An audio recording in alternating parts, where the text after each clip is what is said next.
Olá, estudantes do 7º ano. Nesta aula vamos conversar um pouco mais sobre o artigo de opinião.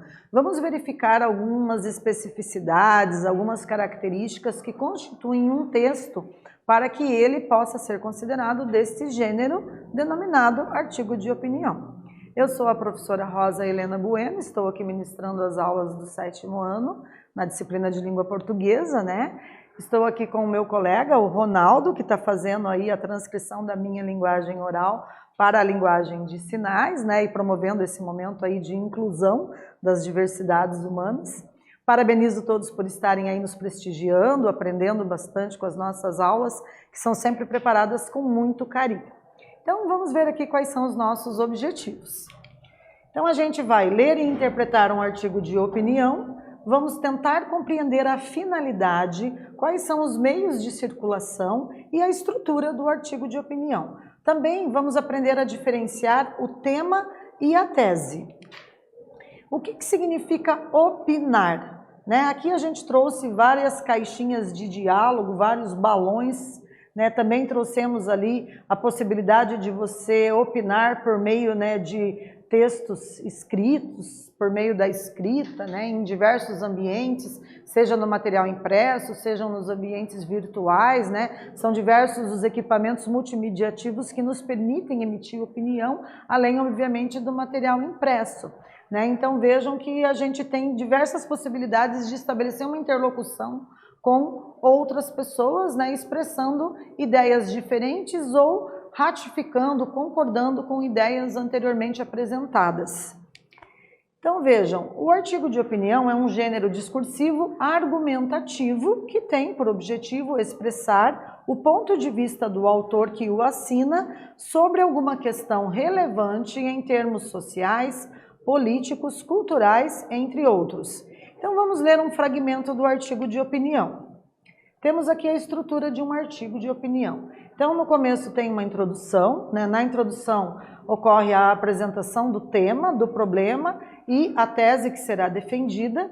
Na sequência tem o desenvolvimento, né? É onde o autor expõe, desenvolve a sua argumentação para tentar convencer o leitor a respeito, né, do seu ponto de vista, concordar com sua tese sobre o tema ou sobre o problema.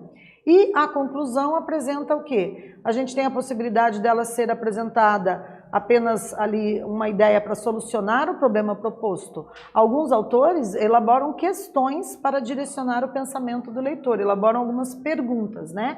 Então, introdução, desenvolvimento, conclusão é a estrutura básica para a gente pensar num artigo de opinião, né? Geralmente a gente sugere que o artigo seja dividido em parágrafos quando ele é feito escrito, quando os estudantes vão usar ali o caderno, né, uma folha de caderno para fazer o treinamento, né, dessa produção escrita. Então ele é dividido em parágrafos, né? A gente sempre sugere, primeiro parágrafo faz uma introdução, apresentando em linhas gerais o assunto que vai ser tratado, né? No caso do artigo de opinião, é necessário contextualizar, né, do que se trata, afinal de contas, de que assunto, né, está sendo aqui tratado ao longo desse texto. Então faz uma introdução contextualizando. No desenvolvimento é interessante fazer uma pesquisa até para poder fortalecer ali os argumentos, né, e direcionar o leitor a concordar com o seu ponto de vista, persuadi-lo, né, a concordar com aquilo que você apresenta de tese, com a sua opinião. Essa tese vai ter que ser defendida por meio de argumentos. E no final a conclusão, né, onde também é possível apresentar sugestões para a situação, problema, né, apresentada ao longo do texto. Ok? Então a gente sugere aqui a leitura de um texto cujo título é Violência e Futebol, escrito por Redação 0 Hora, publicado no dia 30 de agosto de 2017. Então o autor começa assim: é cada vez mais notório e triste o esvaziamento dos campos de futebol e os porquês são claros no momento em que vivemos a violência a campear nos estádios, fora deles e nas redes sociais. É comum, agora, em qualquer derrota ou mau resultado, a agressão a dirigentes, jogadores e comissão técnica de forma direta. Torcedores estão se tornando bárbaros, prontos a agredir com palavras e fisicamente qualquer integrante do espetáculo esportivo e até quem está fora dele. Muitos parecem não temer a justiça, a polícia ou qualquer forma de repressão. É triste ver torcedores transformarem as imediações dos estádios em campos de batalha, em guerras travadas, às vezes até entre membros de uma mesma cor clubística. O pior de tudo é que há mentes que atribuem o esvaziamento dos campos de futebol à proibição de bebida alcoólica no interior das arenas. O futebol, infelizmente, está perdendo os verdadeiros torcedores. Do jeito que a coisa vai, poucas serão as pessoas sérias que participarão deste belo teatro do futebol, diante dos horrores da agressão.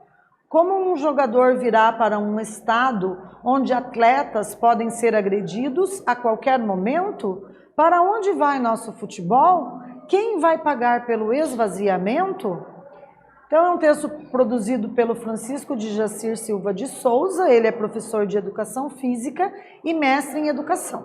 E aqui a gente trouxe no glossário uma palavra, a palavra notório, que significa amplamente conhecido, público, né? Então notório significa que muita gente conhece, né? E aqui a gente está se referindo a essa questão das agressões que ocorrem no interior dos estádios de futebol.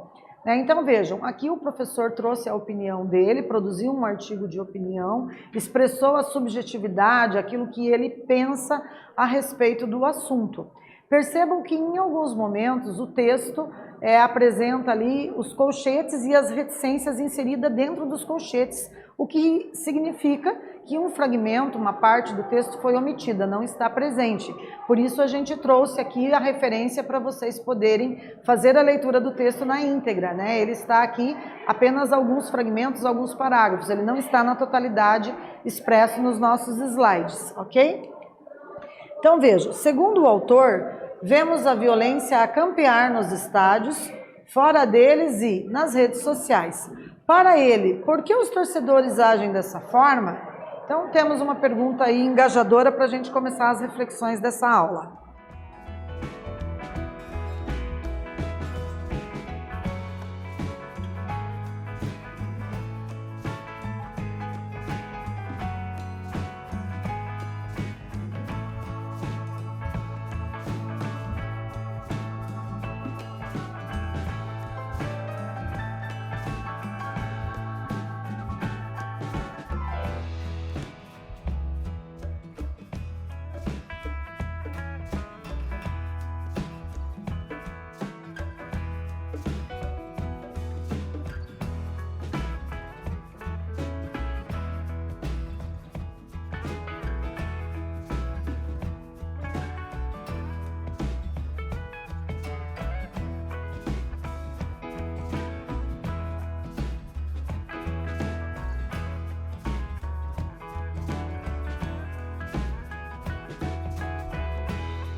E aí, pessoal, conseguiram elaborar uma ou duas frases para responder ao nosso primeiro enunciado, a nossa primeira atividade?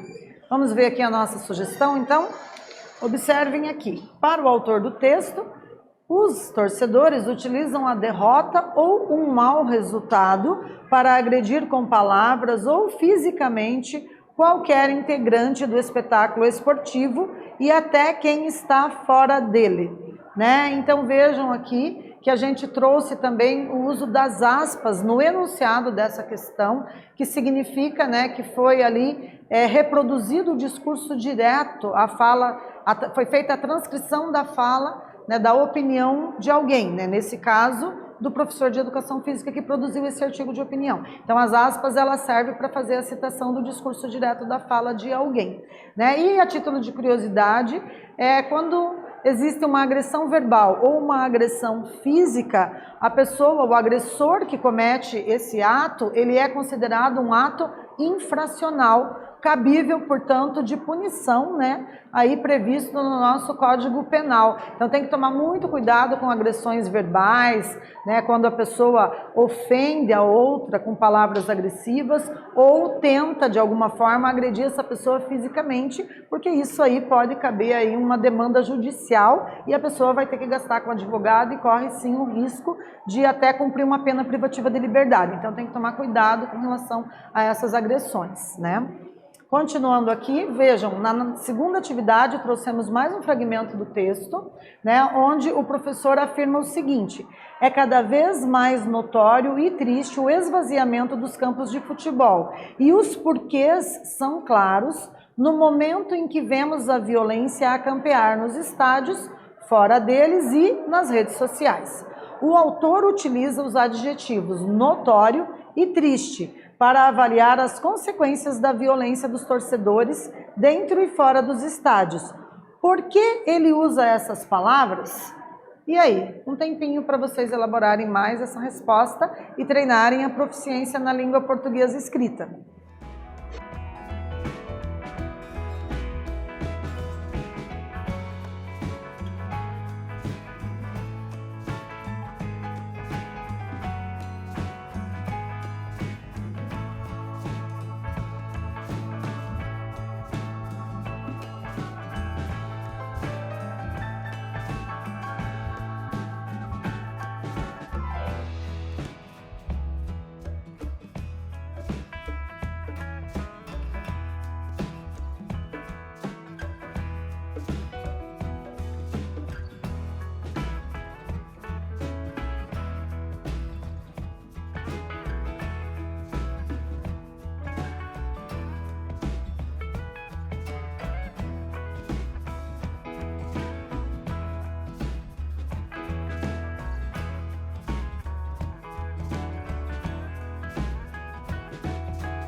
E aí, pessoal, vamos retornar. Eu quero chamar a atenção aqui com relação ao uso dos porquês, né? Que nessa atividade, observem que nós temos 2 porquês, né? Vejam, aqui no fragmento, a gente tem na segunda linha os porquês. A palavra está escrito tudo junto e com acento circunflexo, né? Por quê? Porque antes aparece ali o os. Então, sempre que nós tivermos um determinante antes da palavra porquê, ela será escrita tudo junto e com acento circunflexo. Os porquês, um porquê, um dos porquês, tudo junto com acento circunflexo. Já no segundo porquê, que é o porquê aqui da nossa questão, né? Aqui na última linha, quando se pergunta por que ele usa essas palavras, observem que esse porquê no início de uma frase interrogativa é escrito separado e sem o acento circunflexo. Só a título de curiosidade, certo? Vamos ver então a nossa sugestão. Então vejam, ele utiliza os adjetivos, né, para enfatizar e conferir relevância à opinião de que a violência de torcedores tem esvaziado os estádios em jogos, né? Então ele usa esses 2 adjetivos, notório e triste, para expressar de uma forma mais enfática a opinião dele. E aqui também a gente tem uma discussão sobre a metáfora, né? Então, para a gente se lembrar, a metáfora é uma figura de linguagem utilizada para fazer comparações por semelhança. É o uso de uma palavra com o significado de outra, manifestando de maneira não explícita uma relação de semelhança entre os 2 termos. Então, na atividade 3, a gente propõe que metáfora é usada pelo autor para descrever a violência nas imediações dos estádios? E aí, será que vocês conseguiram captar essa linguagem figurada? Vamos ver como é que está a memória de vocês? Mais um tempinho para essa resposta.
Retornando então, pessoal, observem, né, que nós deixamos para vocês disponibilizado ali o slide, no qual se apresenta ali uma figura de linguagem, né, que nós denominamos de metáfora, né, que é por semelhança, é feito ali uma comparação intitulada metáfora, né? Então vamos ver aqui qual seria a resposta adequada, veja se vocês acertaram, né? Então veja, a metáfora utilizada está em campos de batalha, em guerras travadas, para descrever a violência nas imediações dos estádios.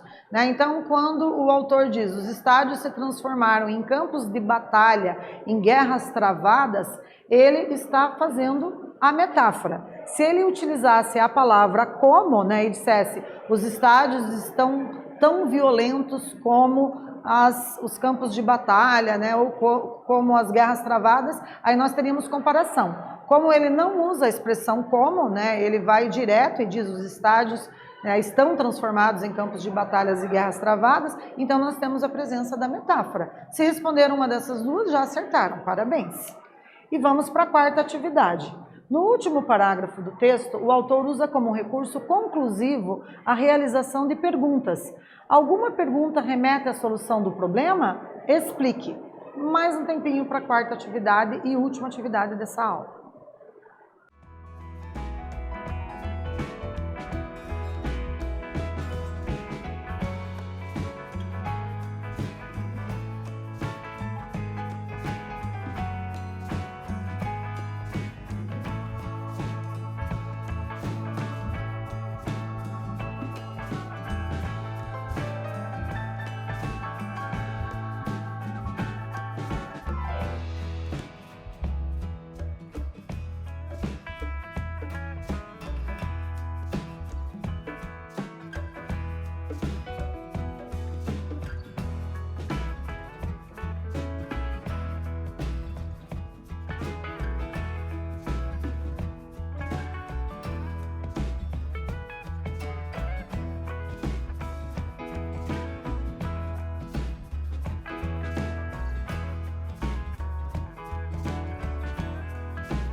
Então, vamos verificar como ficou a última questão?